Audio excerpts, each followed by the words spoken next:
இந்த சேஞ்சஸை இக்னோர் பண்ணால் 2026 எலெக்ஷன் ஷாக்காக இருக்கும். தமிழ்நாடு பாலிடிக்ஸ் யூஸ்வலாக ஸ்டேபிளாக இருக்கும். ஆனால் ரீசெண்ட் டெவலப்மெண்ட்ஸ் பார்த்தா ஆளுங்கட்சியான திமுகவும் எதிர்கட்சியான ஏடிஎம்கேவும் ரொம்ப ப்ரெஷரில் இருக்காங்க. பாமக அஃபிஷியலாக என்டிஏ கூட்டணியில் ஜாயின் பண்ணியிருக்காங்க. ஏடிஎம்கே ப்ளஸ் பிஜேபி ஒரு கன்சாலிடேட்டட் எதிர்கட்சியாக ஃபார்ம் ஆகுது. பாமக சின்ன கட்சி கிடையாது. நார்த் தமிழ்நாட்டில் எஸ்பெஷலி 1 year பெல்ட் அதிகம். ஸோ பாமகவுக்கு வரவேற்பு கண்டிப்பாக இருக்கும். கூட்டணி அரசியலில் பிக்கெஸ்ட் ஃபேக்டர் சீட்டு கிடையாது, ஓட் ட்ரான்ஸ்ஃபர் தான். பாமக என்டிஏ கூட்டணியில் வந்ததுனால எதிர்கட்சியோடைய ஓட் ஸ்பீட் கம்மியாகும். அதே டைமில் டிஎம்கே கூட்டணிக்குள்ளே பவர் ஷேரிங் பற்றி ஒரு சலசலப்பு நடக்குது. காங்கிரஸ் கட்சி எங்களுக்கும் ஆட்சியில் பங்கு வேணும்னு ஃபீல் பண்ணுறாங்க. இது பார்க்குறதுக்கு ஒரு சின்ன பிரச்சனையாக தெரியும். பட் கூட்டணியில் ஒற்றுமை இல்லைனா எலெக்ஷன் டைமில் கோஆர்டினேஷன் எஃபெக்ட் ஆகும்.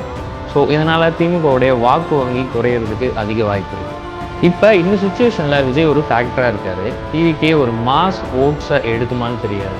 பட் அன்டிசைடட் ஓட்டர்ஸ்க்கு ஒரு ஆல்டர்னேட்டிவாக டிவிக்கு உருவாக அதிக வாய்ப்பு இருக்குது. டிஎம்கே ஏடிஎம்கே 2 பேருமே இப்போ விஜயை இக்னோர் பண்ணவே முடியாது. ஸ்ட்ராங் ஆப்போசிஷன் அலைன்ஸ், திமுக கூட்டணிக்குள்ள இன்டர்னல் ப்ரெஷர், விஜயோடைய பொலிட்டிக்கல் ப்ரெசன்ஸ் இதெல்லாம் சேர்ந்தால் 2026 எலெக்ஷன் ஒரு அன்பிரடிக்டபிள் எலெக்ஷன் தான்.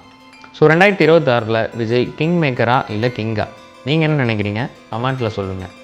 For more political updates follow.